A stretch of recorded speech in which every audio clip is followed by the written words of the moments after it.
In my room, if you get into my room, you'll see there's motorcycle stuff all over the walls. So when I wake up in the morning, there it is. Ralph Gene Johnson, with his trademark leather jacket, was born to be wild, as the biker song goes, making tracks in the fast lane of life long before those famous lyrics were put to music. We always headed for dirt, and at the time I was growing up, we had a lot of places in California you can have dirt, you know. Born in Manhattan, Kansas, Gene's father moved the family out west to California when Gene was in the 6th grade. It was around that time Gene joined his father at work, learning the family trade, getting paid $1 a day as he learned, sometimes the hard way, from the man he most admired. And on the way home, my dad says, "You're fired." And he says, I said, "Well, how come? That really hurt me." And he says, "When I tell you to do something, you do what I say, not what somebody else says." So then he hired me back that night. The next day I went down a lot of walls. He was my hero. Really, he was. He was my best friend. I was born on his 21st birthday. I always say I was born the day he became a man. Gene had learned the plaster trade by the age of 15 and was bidding jobs by the time he was 19.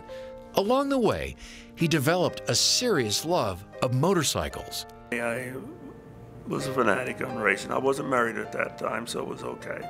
I didn't have any bad accidents. I'm not saying I didn't have a few, but I cherish all those moments. His first motorcycle was an Indian, bought from the Pasadena Police Department. He rode many bikes, but his favorite was a rarity, a Crocker, last made in 1940. Gene modified his motorcycles so he could compete in short-track racing.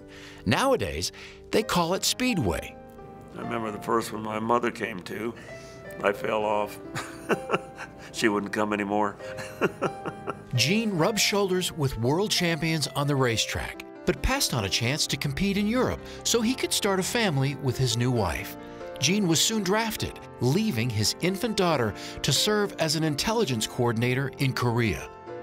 I was drafted on August 14th, 1951, and inducted into in the Army, but I had a great time in the service. I really did. When it was time to go home, Gene returned to the family business as a contractor and realtor, quickly building a reputation for constructing homes that endure. Actually, my homes that I built didn't matter to me, whether they're large or small or remodels or whatever. To me, it was their castle, you might say, and I treated them all the same. He also found a passion for art that continued through his life, and his art was shown at this year's Utah State Fair. Whether it's on a motorcycle, at the job site, or with his family, Gene gives his all because he's learned there's so much more to life than just the trophy alone. Congratulations to Gene Johnson, Avalon Life Journey's award recipient from Utah State Veterans Nursing Home.